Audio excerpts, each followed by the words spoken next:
This is In the Dirt with ASOTU. Hanging out at Modern Retail Conference with the one and only Darren Doane. It's been so much fun to watch you get to speak at length with automotive creators, and not just the creators, also some marketing managers, general managers. Yeah, there were some heavy hitters in like every session. Yeah. It was crazy. I was, for some reason, I don't think I was expecting that in the first day, and you were like, what are your job titles? What are you doing? It was like, I mean, if titles mean something, well, and they do, I mean, there was a lot of responsibility, the people in the room. So I was like, wow, this is really impressive. So what's one of the things that surprised you? I mean, that's obviously one that there were higher level leaders in the creative content track. What is one thing that you've heard where there's been a lot of Q&A? What's one of the themes that you're like, I didn't see that coming? Or maybe you did see it coming, but one of the highlights. Yeah, I mean, I think it's there's been a couple themes, but one of them has been that this department of creating content and is one that a lot of people in any industry, those group of people somehow aren't seen as essential. And how are they seen? Oh, those are the fun video people. and I call it the arts and crafts corner. It's the scrapbookers. They probably, scrapbooking probably gets more respect, but they're crushing on Pinterest. Yeah, exactly, right. But I think the reason is, even as a culture, film and video does not have defined terms, right? I still talk to people and they talk about getting a video guy. That's like saying I'm going to go get a hammer guy to work on my property. Like, we don't even really know what it's so I'm always listening for that. A film guy. You're never going to value a film guy, a video guy. We're going to get some video people. So inherently, the film industry understands the value of a cinematographer, right? Of a director of photography, a director, those sorts of things. There's an industry that understands it. When you bring it over into any other industry, that's not where it's naturally from, it just gets lost as far as the value proposition. Because people use the term. Right. But, one of your courses today, you said, if you actually want to do film, right, what do you actually need? Right. And so I used to think, so if you actually want to do film, you need a lot of people. It takes a lot to do film right. And like how many people? Like 30. Right. I mean, to actually take a red camera, a 12K red, whatever the 12 is, but their cinema version, all filmmaking for it to get quote unquote professional. Like, if we were going to really have the conversation, what does professional content look like? Professional content is lit. It's been set designed.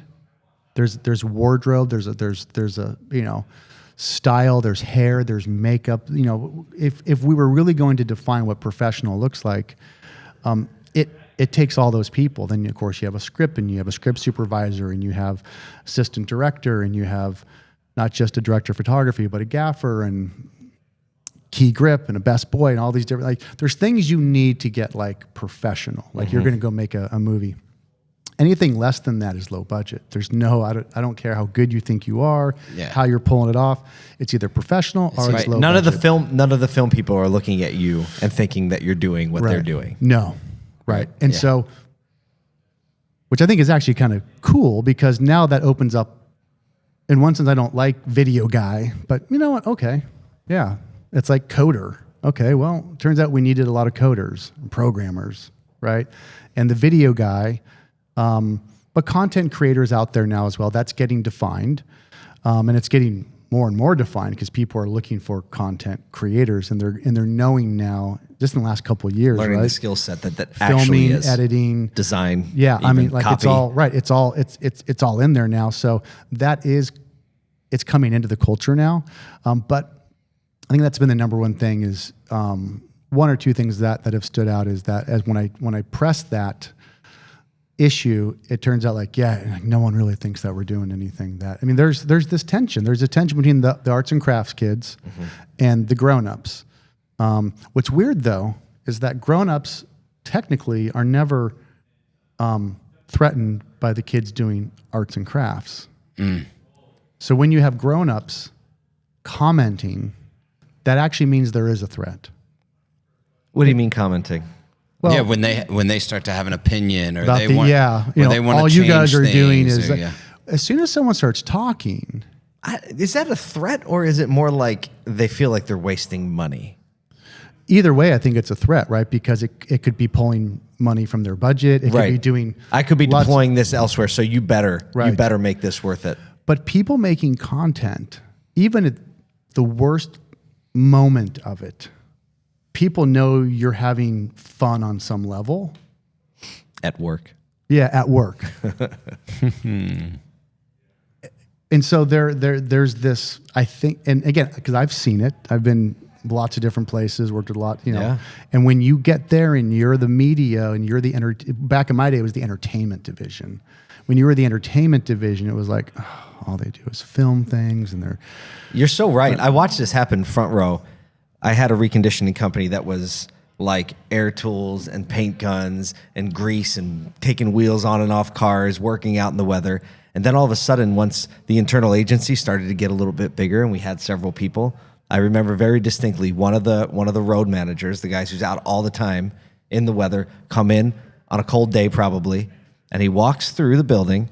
And so he had to walk through the office space where the creatives are, and there's like a 20-year-old creator laying on the couch with his phone, like, you know, laying on the couch, Right. looking at his phone, Right. doesn't even move. And the guy walks through, and I see him look at him, and I'm like, we're going to have to address this. Yeah. Right? Because he doesn't realize, like, he's actually very valuable and doing very valuable Right. work right now. Yeah. That's going to make that other guy's job way easier. Yeah. But it just doesn't hit like that.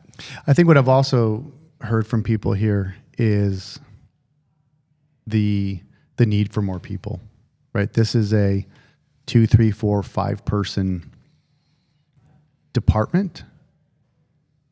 Content, it needs a few people. You know, and this is what's crazy is you're saying like, this is not, oh, you have 7 stores. This is a 2, 3, 4, 5 person department. Same per store. This is like a store. This is Right. This is a $500,000 investment per store. yeah to get in the game. To try and do this with less than 2 people is absolutely insane. To just get in the game, to like tiptoe into it. Even if you find the 2 people that are willing to work hard enough Right. and are talented enough to pull it off, that's going to last like 8 months before they're somewhere else. Somebody will take them, and even if you could keep them somehow, you still got 3 more stores, 4 more stores, 5 more stores, and so the nature of having employees is you go, well, how can we get them to work for every store, and then you start overloading Stretching them out, yeah, right. You know, and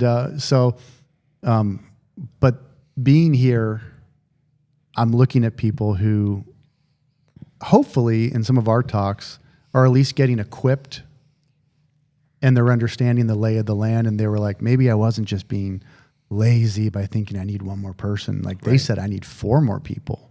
You know, because I think success in this industry is going to be not trying to turn whoever you have in this position into a triple threat ninja in regards to content. More than anything, if you can get someone to really understand what's at stake and they can start building that team now, what they need to be is they need to be empowered. And that's where I think the word can sometimes actually really be used. You empower people by saying, hey, we need to get something done. I'm not expecting you to be the one that has all the skill sets. I'm going to give you a budget. I'm going to give you support. I'm going to empower you to now say, okay, go put that team together. Because by the way, if you're the owner, operator, if you're the CEO and you're hearing this, you may as well just say yes now to them doing that. Just greenlight $500,000. I'm going somewhere. Because guess what? It's not going to be spent tomorrow. Right. You're not going to find the person. But what you have to do is you have to empower the person. You have to enable the person in your company right now to start looking. And it might take a year. It might take 2 years. But you need to start. Spend it. Get you're not. Yeah, exactly. So it's not like someone's go, oh, I'm going to drop $1 million. It's not an $500,000. ad spend. That's the difference, right? You spend $500,000 on ads. You can just type the number Well, in. and this is, I think that you said this just a second ago. It's not just the empowerment of the leadership to like push that down, but it's also this emboldenment, right, of the content creator or the marketing director that's not the content creator that's been asking. It's like, no, okay, So I've been listening, been looking around, been looking at other people doing this, and no, boss, this is the way we're headed. Right. And I think that emboldenment sometimes can like, sometimes all a leader needs is someone to walk into the room with some level of command and authority. Absolutely, right? yeah. And I think that there's going to be some people that go back to their stores from these conversations, and hopefully people that are either listening to this that are that person or are a leader and go, oh, there's some level of authority that conversation, that ask has. And I think that's a really important point, because someone could just go back and kind of go, well, my owner's not going to give me X amount of money to do any of this. And that person might be like, and we're doing good, and I've got a good job. Yeah. And okay. And guess what? For that person, that dealership, you're fine for now, but you're fine. I think when you talk about stuff like this, you're hoping, because I think you guys really represent that in the industry. You don't expect everyone to be listening to what you're saying, right?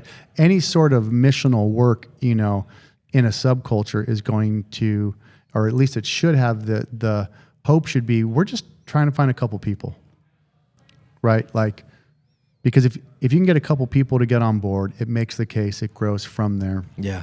I'm looking at these people, and I'm saying, like, I get it. You want to rock the boat. You don't want to go. I mean, you gotta pay the mortgage. You gotta pay. There's lots of things going on, but there may be someone who goes, you know what, man, but I really do want to get after it. And you know what, I've got the kind of boss that likes to get after it.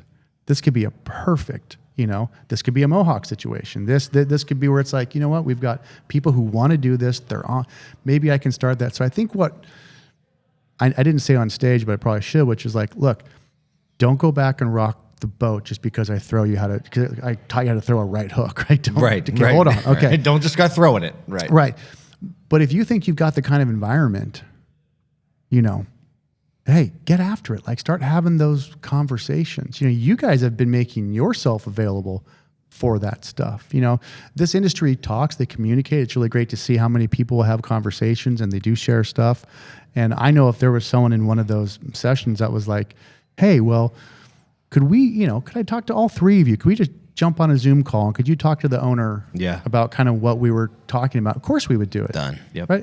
It's open hand, right? And so, but the right person with the right owner. And I think that's what makes what you guys are doing fun. It's like, hey, we're just looking to see who gets it, you know? And by getting it doesn't mean we think we know everything or we're smarter, but we're noticing certain trends. We've both built things that are what we're talking about, principles of doing all this stuff. Mm-hmm. So we understand content. We understand, I think something we all connect on is there's nothing I've ever asked one of my clients to do that I have not done. I haven't even asked my clients to do an ad spend that I've never done on my own. There you go. Right? Like I've spent $50 on but you should spend $50,000. We all have that experience. And I think being able to communicate that, be here, and just to see how open people were with wanting to talk about this, I was like, I'm still processing that. Yeah. There's some heaviness right now. If you're an owner operator and you've got somebody in this position, there is some heaviness, whether you know it or not, on that person right now. And you may be expecting something that's not defined. And I think it needs to be defined. I think we've been having those conversations here. So to me, that's made it really special. Well, thank you so much for being open-handed with this industry, with us today. And let's hope people get out there and make something and moves the needle a little bit. Well, I think they know the resource to reach out to. I think so. Thanks for watching this episode of In the Dirt with ASOTU. If you're new to our channel, make sure and mash that like and subscribe button. Also, check out some of these links for our other great podcasts and content.